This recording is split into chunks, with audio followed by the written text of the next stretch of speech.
4 years after Flint, Michigan's water crisis first captured nationwide attention, the New Jersey city of Newark also faces questions about its water supply.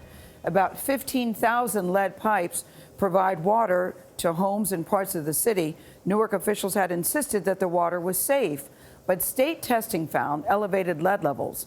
Filters are now being distributed, and the city is facing a lawsuit from a nonprofit on behalf of residents there. Anna Werner's outside Newark City Hall with more on this story. Anna, good morning.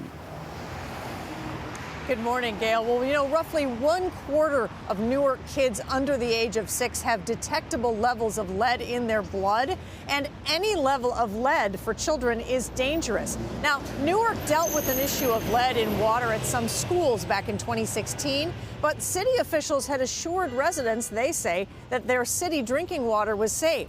Now they have questions for City Hall. I was extremely upset. Extremely upset. The water coming from Yvette Jordan's tap looks pure, but this year she learned it contained lead levels nearly 3 times federal rules, something she says she didn't expect because of what she'd been hearing from city officials. Your water's fine. Everything's fine. That's what you heard from the city? Yes. Through several robocalls, through a press conference from our mayor, everything is fine. But the city is now telling residents in some areas their tap water is not fine. It contains lead above federal guidelines. They're handing out these water filters and telling parents their babies and young children should not drink the water. Mayor Raz Baraka says the problem comes from old water pipes found in some neighborhoods that leach lead into the drinking water. You have some homes that have no lead in their water at all. We have very little lead, and there are some homes that have elevated lead. Our job, to be prudent, is to have somebody do a study and figure out what actually is going on.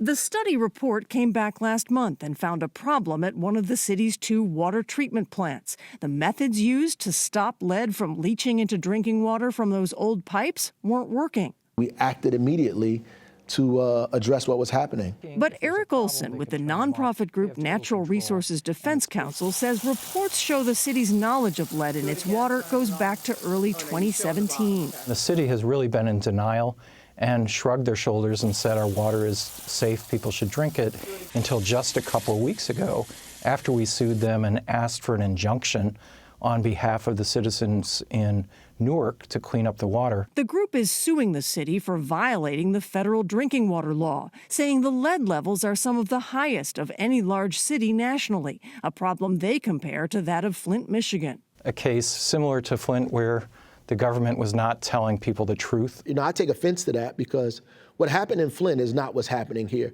Are you worried that some children may now have been exposed to lead? Well, I'm worried that our kids are exposed to lead all of the time. But from this, from the water? No, I think the water thing is sexy, and everybody has jumped on it because of Flint. Water has not contributed in any significant way to the elevated lead levels in our children's blood. Lead-based paint and dust has done that in the city of Newark, and I would suspect in many cities across America. The city says it's changing the way it treats water at the treatment plant that had the problem. It's also embarking on a plan to replace lead water pipes, but that will take some time, possibly years, to get all of that done. Meanwhile, the NRDC's lawsuit is proceeding, and Yvette Jordan's workers group has joined in that lawsuit. Bianna? And Anna, as we just heard, concerns about drinking water are not just in Newark and in Flint. They're across the country. So if people at home are concerned, what should they do? Well, one thing you can do is reach out to your local utility, find out what their tests have found, see if you can get information there. Sometimes they post those online. There are some at-home water testing kits that you can also use, or you could call in a professional to help you with that, Bianna. Anna, some really important tips. Thank you. It's such an important story because, as we all know, the data is clear. Lead leads to intellectual brain delays, and that's why I always remember that's the one test they really give all kids. You got to get the lead test to make sure because it's so serious. And as we said, this should be a nationwide concern.